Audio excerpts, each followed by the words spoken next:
Joining the program now is Harry Dent. He is the founder of H.S. Dent Investment Management. He's president and founder of the H.S. Dent Foundation and H.S. Dent Publishing. He has authored numerous books. I think the most recent is The Great Depression Ahead, How to Prosper in the Crash Following the Greatest Boom in History. And that one was from 2009. Harry, have you written anything since then? Well, I've got a book coming out in early January called The Demographic Cliff. The Demographic Cliff. Yeah, that's been one of your themes now, I think, for at least the last few years, and I've heard you speak, and you often talk about demographics as one of the reasons for your outlook for deflation. Why is demographics deflationary? Well, you know, the first thing is the baby boom generation, the largest generation in modern history. They went through a spending spree from, all I do is move the birth index forward 46 years for the peak in spending of the average household, which is a verifiable fact. There was a spending wave, we call it, for the baby boom from 1983 to 2007. 20 years ago, we said, look, this generation is going to peak around 2007, and it's going to start saving for retirement and retiring, and that's going to slow the economy. But there is something unique that's never happened in modern history. The echo boom generation, the next generation in most countries, and certainly in the U.S., is not as large, does not go to the same heights, the same number of people that are going to be, you know, entering the workforce, spending money, buying houses, borrowing money, all those things that drive the economy. So when you get that, you get the aging of a population, and Japan's already seen that. Japan's baby boom peaked way back in the early to mid 1990s, and they've been in this downward slope, and they've been in a coma economy ever since, even despite endless quantitative easing like we're doing here. So the aging of a population, we show that young people are expensive to raise and incorporate in the workforce, and when they're entering the workforce, you get inflationary trends as we got in the 60s and 70s. When you've got more people start to exit and retire than enter, older people are more deflationary. So demographics has a mild impact on deflation, but that's not the biggest factor we stress. Right, but also, you know, there's no shortage of young people, certainly in the emerging markets. You've got lots of people that are going to be buying and spending lots of money. So maybe you've got, a baby bust in the U.S., but there are people all around the world, right, that are still going to be out there competing with American and Japanese consumers. So there's plenty of consumption and spending going on, even if you believe that there might be a decline in the United States or Japan. Yeah, no question. That's what you have right now. You have inflationary tendencies in emerging countries, and our quantitative easing is aggravating that for them. Countries like India and Indonesia and China to a lesser degree. And you've got deflationary tendencies in countries like Europe and the United States and Japan. So you're right. There are two things going on at once, and over time, there's no question there's going to be more inflationary tendencies from the emerging countries. But, I mean, the developed countries are still close to two-thirds of GDP in the world. Emerging countries do have the demographic growth for the future, and they will, as you say, they will tend to have inflationary tendencies as they become But a bigger I would part think, of though, the Harry, global economy. That the inflation that's being experienced in the emerging markets is imported from us. I think that their economies that are productive and are producing goods, that would keep prices down. But the problem is the goods they're producing are being sent to America, and we're sending them our inflation. We're sending them the paper that we print. And so that's really what's driving prices in the emerging world, is that they're sending us their stuff, and we're sending them our paper. And so they've got all this money chasing a diminished supply of goods. And in America, we get all these extra goods that we didn't have to produce. So I would think that even though there are some deflationary pressures in the U.S., that they will be overwhelmed by a tsunami of inflation when foreign central banks stop buying dollars and let our currency sink, and then the U.S. government has to kick the printing presses into high gear in order to monetize all the debt and keep all the bubbles inflated. Yeah, that could happen at some point. But again, what you have is inflation, inflationary tendencies today in emerging countries, and our quantitative easing and money printing is feeding that. But we have deflation. Now, the biggest reason we have deflation is not demographics. The biggest reason is debt deleveraging. If you look at history, every debt bubble, the one that peaked in 1835 and 1872, and then, of course, 1929, and now in 2008, every debt bubble in history has been followed by a deflationary period. Now, not forever. Deflation is always a temporary thing before you return to inflation again. But when debt deleverages, you're destroying money. When bank loans fail, money is disappearing that governments created and the economy created. But every time we borrow money, we are creating money out of thin air, whether it's government bonds or whether corporate borrowing, consumer borrowing for mortgages. We're creating money, and when you have a debt crisis like the 1930s, that money gets destroyed. Now, what's happening, though, is our governments are not letting this happen like they did in the 30s. They're just saying, no, we're going to print money to stop this debt deleveraging. Japan never really let its massive debts deleverage very much. A little bit on the corporate side, but consumer debt didn't deleverage, financial institution debt didn't deleverage, and government debt's gone from 60% of GDP to a whopping 250%. So they have more debt than they did before their crisis set in. So for the first time in history, governments are saying, no, we won't have debt deleveraging. We won't take the consequences of our excessive borrowing, and we'll just keep the bubble going forever. Well, obviously, there's no way you can keep the bubble going forever. That's where I would, take issue with you, because I agree with what you're saying. But if you look back at the period of the 1930s, right, we were still on a gold standard. Money actually had value. The government couldn't create it out of thin air. Even though they devalued the dollar in the 1930s, it still had real value. There was a limit to the money creation. But if you look at a pure fiat system where there's no limit to how much money the government can create, they can create enough new money to prevent deflation in terms of that currency. They had hyperinflation in Weimar Republic, Germany. I mean, they had lots of debt, and that didn't bring about deflation. It has runaway inflation because the government chose the monetary easy way out. They print a lot of money, and I believe that you're not going to see the deflation in terms of dollars. I think where you're going to see it, Harry, is in gold. If you want to think about gold as money, and you want to think about what's going to happen to the price of stuff, and particularly assets like stocks or real estate priced in gold, then I think you're going to see a bigger deflationary collapse than what we saw in the 1930s. But if you're going to talk about it in terms of dollars that they can create out of thin air, they could literally drop trillions of them from helicopters. The dollar could lose far more value than anything else that you would buy with it. Well, first of all, Peter, dollar has not lost value since this crisis started. We went into recession in January of 2008. The dollar went up 27% at best when Lehman Brothers was melting down, and it's still up 10 to 15% from there. The dollar has not been going down only because, yes, we have been printing money recklessly, but other governments, Japan and Europe, have been printing as much or more. So everybody's printing money, and currencies trade relative to each other. So the thing is, to me... Sure, but one of the big differences, Harry, is that... Peter, just wait a minute. We'll only see deflation. We haven't seen it yet for good reason, because we're printing money to stop it.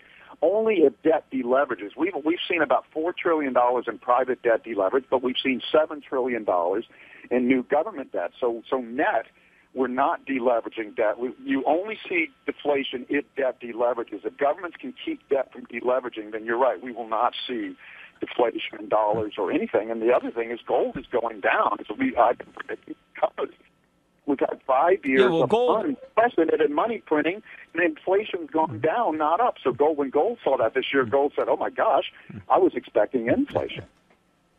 Yeah, well, gold's gone down now 1 year out of the past 12 or 13. So, and I think, this is not going to be a new trend. I think gold's going to resume its ascent. But, most of the money printing that's taking place, certainly in the emerging world, is simply to buy dollars. So they're printing money to buy our money, to prevent their currencies from rising. But you had a big announcement out of China a week ago. China is now saying we don't want to expand our balance sheet anymore. It's not in our interest.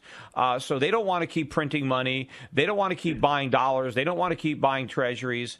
So that means the Fed is going to have to print even more money and buy even more treasuries to pick up the slack from China. And, of course, if China stops buying, there's a whole host of countries that are also going to stop buying that have been in a competitive devaluation with China. So I think that it's only a matter of time. Yes, the dollar hasn't collapsed yet, but I think it's going to collapse under the weight of all the inflation that has already been created. And also, Harry, the government does not want to let interest rates rise. When they talked about tapering and then interest rates went up, so they backed off. The federal government now, I just mentioned it earlier in the show, is now monetizing 150% of the annual budget deficits when you look at what they're buying in mortgage-backed securities and treasuries. This is the highest ever.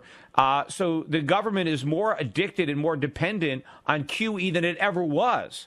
And not only can they not take it away, they're going to have to increase it. Yeah, Peter, I used to think, there's no limit. The government will only go so far. Well, I've thrown away that belief real quickly. They will print more and more because they're in this game. They keep doubling down their bets, and they have to keep in the game even though they're holding a bad hand, just like Germany holding a bad hand, bailing out Southern Europe. But they have to keep doing it or the whole thing falls down and Humpty Dumpty falls off the wall. To me, what happens is what could cause deflation temporarily would be if there is a financial crisis, if despite all this money printing, that interest rates keep going up and the U.S. real estate recovery fails. Europe, Greece, bad loans are going straight up in Greece and Spain, even though there's some recovery in Europe. If those countries have a banking crisis and need a big bailout, that could cause it. But the biggest thing I'm looking at, Peter, you're talking about, us printing money. China is printing condos and just overbuilding infrastructures, commercial real estate, unlike any country. They're driving their economy from the top down. 50% of GDP is government investment in building shit for nobody. It's unbelievable. Right, but a lot of that, Harry, a lot of that is the byproduct. It's going to be like an elephant falling over.